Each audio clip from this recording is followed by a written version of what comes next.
నమస్కారం. మనందరి జీవితంలో ఏదో ఒక టైంలో అసలు మనం దేనికోసం బ్రతుకుతున్నాం, మనం వెళ్తున్న దారి సరియైనదేనా లాంటి ప్రశ్నలు వస్తూ ఉంటాయి కదా. సరే, ఈరోజు మనం ఒక ప్రాచీన గ్రంథంలోకి వెళ్దాం. అది ఈ ప్రశ్నలకి ఎలాంటి పరిష్కారం చూపిస్తుందో తెలుసుకుందాం. ఒక్క క్షణం ఆలోచించండి. జీవితం మనల్ని తీసుకొచ్చి ఒక కూడలిలో నిలబెట్టిందనుకోండి. ఏ దారి తీసుకోవాలో తెలియని కన్ఫ్యూజన్. మనకు తెలిసిన రూల్సేవి అక్కడ పని చెయ్యట్లేదు. అప్పుడేం చేస్తాం? మార్గదర్శకత్వం కోసం ఎవరివైపు చూస్తాం? ఈ ప్రశ్న నుంచే మన అన్వేషణ మొదలవుతుంది. సరే, మన కథ ఎక్కడ మొదలవుతుందంటే కురుక్షేత్ర యుద్ధభూమిలో.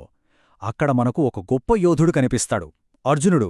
కాని అతనొక భయంకరమైన సందిగ్ధంలో ఉన్నాడు. ఇది కేవలం యుద్ధంలో గెలవడం, ఓడిపోవడం గురించి కాదు, తన ఉనికికే సంబంధించిన ఒక పెద్ద సమస్య అన్నమాట. అంటే ఇక్కడ అర్జునుడి సమస్య కేవలం ఒక పోరాటానికి సంబంధించింది కాదు, దానికంటే చాలా లోతైనది. అసలు తన జీవితానికే అర్థం లేకుండా పోయినట్టనిపిస్తోందతనికి. ఎంతలా అంటే ఈ భూమిమీద రాజ్యం దొరికినా, స్వర్గం దొరికినా ఏ విజయం కూడా తన దుఃఖాన్ని పోగొట్టలేదని అంటున్నాడు. ఇదొక కంప్లీట్ మెంటల్ బ్రేక్డౌన్ లాంటిది. చూడండి, అర్జునుడి కథ అంటే ఏదో పాతకాలం నాటి పురాణం అనుకోవద్దు. ఇది మనందరి కథ. మన జీవితంలో కూడా కొన్నిసార్లు వస్తాయి కదా, ఏం చెయ్యాలో పాలుపోని పరిస్థితులు. మన తెలివితేటలు, మన అనుభవం ఏదీ పనిచేయదు. అప్పుడు మనకు కలిగే ఆ నిస్సహాయతే అర్జునుడు అక్కడ ఫీలయ్యింది. సరే, మరింత పెద్ద సమస్యలో చిక్కుకున్నప్పుడు నెక్స్ట్ స్టెప్ ఏంటి? సహజంగానే మనకొక గైడ్ కావాలి, ఒక దారి చూపించే వ్యక్తి. అందుకే ఇక్కడనుంచి ఒక గురువు కోసం అన్వేషణ మొదలవుతుంది. కథ ఇక్కడే ఒక ఇంట్రెస్టింగ్ టర్న్ తీసుకుంటుంది. అయితే ఈ గ్రంథం ప్రకారం గురువు అంటే స్కూల్లో పాఠాలు చెప్పే టీచర్ కాదు. గురువు అనే పదానికి ఇక్కడొక ప్రత్యేకమైన అర్థముంది.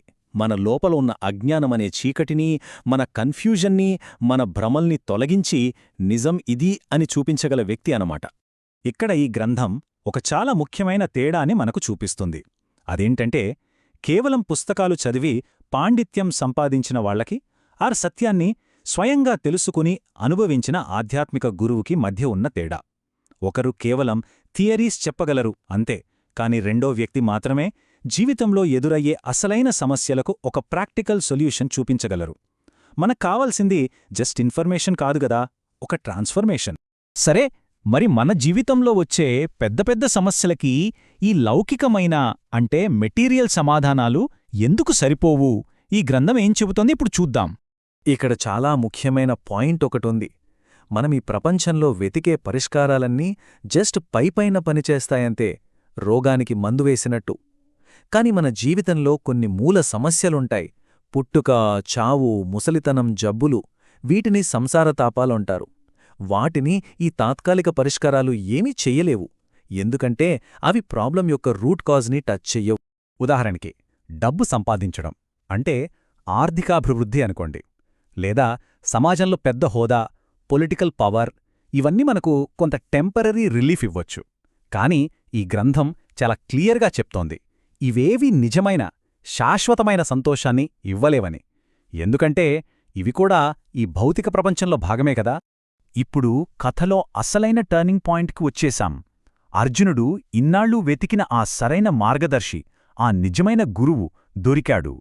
ఆ క్షణంలో అర్జునుడు అన్న మాటలు చూడండి. శిష్యస్తే అహం షాధిమాం త్వాం ప్రపన్నం. అంటే నేను నీ శిష్యుణ్ణి, నీకు పూర్తిగా శరణాగతి చేస్తున్నాను, దయచేసి నాకు దారి చూపించు, నాకు బోధించు అని వేడుకుంటున్నాడు. ఇది చాలా పవర్ఫుల్ మూమెంట్. తన కన్ఫ్యూజన్ అంతా పక్కన పెట్టి కృష్ణుణ్ణి తన గురువుగా యాక్సెప్ట్ చేస్తున్నాడు.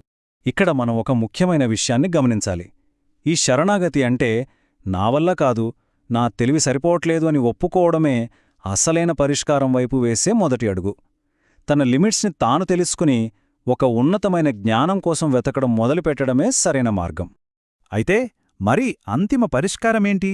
ఈ గ్రంథం ప్రకారం సరైన దారిని కనుక్కోవడానికి కొన్ని స్టెప్స్ ఉన్నాయి. అవేంటో ఇప్పుడు చూసేద్దాం.